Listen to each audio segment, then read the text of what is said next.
Tonight, breaking the ice. Donald Trump backs off his Greenland threats. It's a long-term deal. But is it worth the price of isolating America's allies? They should be grateful also, but they're not. Plus, from strange claims Without us, most of the countries don't even work. to mixing up nations, Iceland's already cost us a lot of money. Gavin Newsom poses this question about Trump's acuity.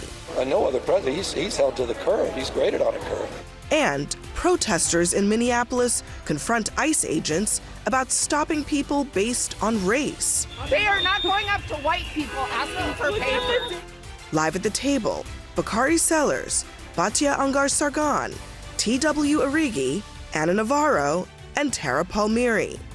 Americans with different perspectives aren't talking to each other, but here they do.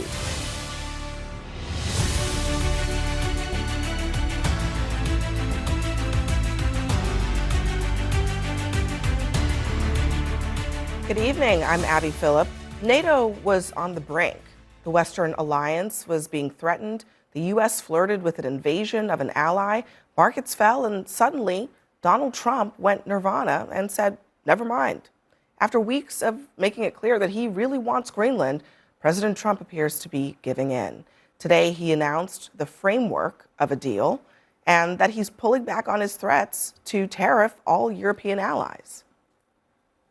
We have a concept of a deal. I think it's going to be a very good deal for the United States, also for them. And we're going to work together on something having to do with the Arctic as a whole, but also Greenland. A deal of ownership, a deal... Well, it's a little bit complex, but we'll explain it down the line. It's not specific enough to know at this point how long this lasts, whether it's... Forever. Forever. It'll be forever. Well, that is quite a change of tone, especially given that a week ago, he warned NATO that it should be leading the way to put Greenland in the hands of the United States. And, quote, anything less than that is unacceptable. Well, the details of the framework are still unclear tonight, but CNN is learning a little bit that the potential deal could include increasing U.S. military presence in Greenland. Max Boot is joining us in our fifth seat. He's a senior fellow at the Council on Foreign Relations and a Washington Post columnist. Max, do you hear anything, any whispers of anything that sounds all that much different from the 1951 treaty that already gives us the right to be in Greenland and to defend it? Oh, there might be some slightly expanded U.S. military presence. There's rumors that the U.S. might get right of first refusal on mineral rights in Greenland, but the reality is we're not getting anything that the Danes would not have been happy to give us without all of this pressure, without these threats to invade Greenland, without this blackmail of an ally. And so I'm very glad that Trump is backing off his threats. I think we're all enjoying our helping of Taco today, which of course is the now famous acronym for Trump always chickens out. He doesn't always chicken out. In this case, I think he has, because primarily the market pressure, the market meltdown that we were seeing. And I'm very glad that he did. But I don't want to hear Trump fans saying that he's playing some kind of 8-dimensional chess and he's gotten tremendous gains and so forth, because clearly that is not the case. He's gotten a concept of, or a future framework agreement whose details remain to be filled in. And meanwhile, our European allies are reeling. They are in shock because they cannot believe they were facing an actual threat of territorial invasion from the United States. And what Trump has done is he's basically undermined the NATO alliance, because he's basically saying that the United States will not defend territory that it doesn't own. Well, guess what? That is the basis of the NATO treaty, is defending other people's territory. And if we're saying we're not going to do that, then what are U.S. guarantees worth to the European countries, to Ukraine, or to anybody else? Yeah, right at this moment, we have an obligation to defend Greenland. So all of this seems to have been circling around this issue for what exactly? Well, we now have two sources suggesting, one of them in CNN, that one of the things that is potentially included in this deal is ensuring that Russia and China never gain a foothold economically or militarily in Greenland, that there will be provisions barring Beijing and Moscow from operating in Greenland. This was a source told CNN this, and then Mark Rutte, the head of NATO, said this again on Fox News. That is epic. That is a very, very big deal. That's to suggest pardon if me, we have but that is framework, not epic. What do you that mean? is If we have something a that could have been framework that hashed out in says- one of the many You don't know that, meetings Abby. How come Trump nobody had did that? Then how with come? Danes Then how come nobody over the did last that few- before? Listen, How come we didn't get I that don't from know. any previous I'm president? asking The the reason it's question. not- So Why what is, I'm saying is, to me, we see it exactly the opposite. I don't The week started How with is this- Trump making hold on a second. maximalist claims that he had no intention of ever following through on, because that is how he does deals. That's literally what the book, The Art of the Deal, is about. You make a maximalist claim, you scare the heebie-jeebies out of everybody, and then they capitulate to you when you show up. So And that let is me get this exactly straight. what happened. Let me get this straight. It is epic that Trump To got the bar Danes Russia to agree and China from to Greenland, something I that think they that's were I mean, I think that the they had reason is- no intention of doing in the first Really? place. reason it's How do you not- know but that? the Threatens reason it's NATO. not He epic. threatens. How do He you threatens know that? until today. He threatened military action.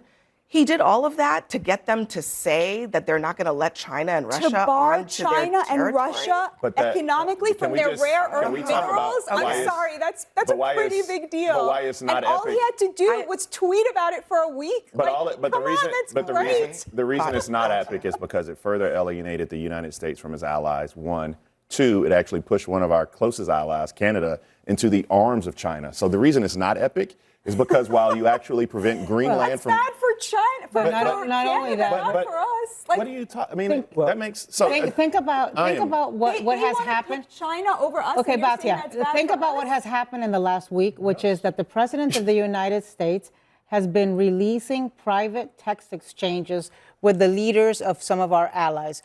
How does Macron trust him again? How does the Premier of Norway trust him again? And by the way, and sounding absolutely insane in these texts and tweets where he is blaming Norway for not having given him the Nobel Peace Prize, which is why that explains his position on wanting to attack over Greenland. I am sorry, but in the last few weeks, the President of the United States has appeared clinically insane. I think we're clouded here. I think we're clouded. Donald Trump is the same Donald Trump he has been forever. This has always been his negotiating style. He talked poor about European leaders in the first term. They increased NATO spending. I think this is a failure on the large scale to understand the geopolitical moment we are in. For the first time in history, this summer, China sent a manned submarine into the Arctic. Since Russia planted a flag in the North Pole in 2007, Russian warships have been all over the Arctic. China has their idea of an Arctic Silk Road. The fact of the matter is, Trump sees this as a real estate deal. He said it in his speech. Why would we operate under a lease if I could get better than that? That he wants the ownership of it. Yes, the minerals have a little bit to do with it. But geopolitically, it is a good idea, just like it was a good idea. Well, but let me just hold on. In the Hold on. administration, Hold on. we talked Before you about it. move on, let me just play. This is the NATO Secretary General talking about what was and was not discussed in the conversations with Trump over this issue. Listen. Greenland is it still under the Kingdom of Denmark in this framework deal? That issue did not come up anymore in my conversations tonight with the President. We very much focused on what do we need to do to make sure that that huge Arctic region, where change is taking place at the moment, where the Chinese and Russians are more and more active, how we can protect that. That was really the focus of our discussions.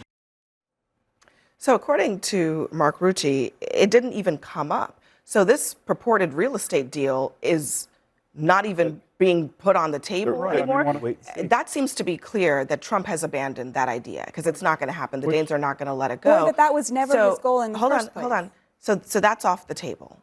Now, the 4D chess theory is always that Trump must do the most extreme thing in order to get the least outcome out of a negotiation, when he could have just put this on the table in the first place and perhaps just gotten this outcome without threatening NATO, without creating a cleavage between the United States and its allies. I mean, I don't see why it's better to threaten the world and then get a little bit than just ask for what you want and get it.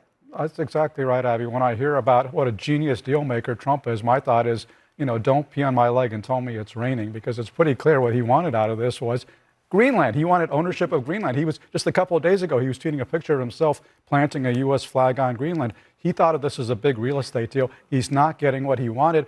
and now he's climbing down because of all the pressure from the markets, from the Europeans, and he's trying to market it as a huge victory, but he can't even say what we agreed to. So, and there's nothing that we agreed to. I'm sure that we couldn't have done with the Danes without all of this crisis atmosphere. Don't you think part of this was a direct result to Venezuela and him feeling now like he's Charlemagne, he's empowered, out there conquering the world? To me, he has turned into that character from Mary Poppins, Admiral Boom, the guy who thinks he's a naval officer and sets off a cannon from his window in a townhouse in London at 8 in the morning every day. Donald Trump is Admiral Boom with these delusions that he's some sort of military leader that can just go and take possession of different countries. There's also something else that came from this, which I rebut your position that this is the same Donald Trump. There's nobody today that would say that when they watched that speech in Davos that he was the mental acumen or acuity was there. You saw the aging man. You saw him stumble. He doesn't even. He called Greenland Iceland a few times throughout his speech. We'll talk about that. But also the second part of that is that the reason that this isn't some type of 3D, 4D chess is people like to get themselves in pretzels on this show and other shows to say this is what Donald Trump really meant. Don't believe what he writes. The reason that it's not is because if you want to actually protect the Arctic, which I believe is a noble goal from Russian ships or China or whomever it is, one, you don't push allies. That's why it's not epic. You don't push allies into the arms of foes. That's why Canada doing business with China should be a problem for you. The other thing you do is you don't go at it alone. Right now, this is the weakest NATO alliance we've had probably since its inception. The person who comes in after this is going to have to rebuild so many relationships that Donald Trump has fractured. And the problem with the fracturing, Max, and others is that he's done it via tweet. I mean, he's done it with asinine, childish behavior. And I think the best example was the one that you said, which we need to state again so people are clear, that one of the reasons that he did this was simply because he did not get the Nobel Peace Prize. And I'm not making this up. He literally wrote, somebody left him in the room to write this to another foreign leader. Are we ignoring that? There's no doubt Donald Trump has a fixation on the Nobel Peace Prize and would like the Nobel Peace Prize. I think he's got one. He has the hardware. The woman who has been the opposition leader, risking her own life for decades in Venezuela, had to show up at the Oval Office schlepping the Nobel Peace Prize so that the toddler-in-chief that is in the Oval Office can satisfy his very strange fixation. A great woman. I really think a great woman, as I say, all and of Donald us should Trump pull says. together every trophy we have gotten. I've got some honorable mentions. But hold on. Let me just. Can I just for a second? Donald Trump doesn't trust Europe. I actually don't think it's as weak as you say it is. I think their security is as good as it's ever been. If we have Greenland under U.S. control, it'll be even stronger. But look, he doesn't trust Europe, and he doesn't like the way we've handled foreign policy in the past. The failed JCPOA, the Syria, the first thing you just said, you're not getting. You're not getting. I have questions about why he doesn't trust Europe. But since Canada's been brought up a couple times, I do want to play this. This is from Canadian Prime Minister Mark Carney, who's basically saying we're in the middle of a divorce. Watch. American hegemony, in particular, helped provide public goods, open sea lanes, a stable financial system, collective security, and support for frameworks for resolving disputes. So we placed the sign in the window. We participated in the rituals. And we largely avoided calling out the gaps between rhetoric and reality. This bargain no longer works. Let me be direct. We are in the midst of a rupture, not a transition. The middle powers must act together because if we're not at the table, we're on the menu. We say that. So I'm not going to play because we don't have that much time. But Trump's response was they should be grateful to the U.S. Canada lives because of the United States. Right. Why are we picking a fight with Canada? And how can you argue that he's wrong, that Trump really is pulling us back from these rules of the road that we created and that have created so much stability and prosperity around the world? The problem is that all of these people need us more than we need them, and they have taken advantage of us while we have been the ones subsidizing them.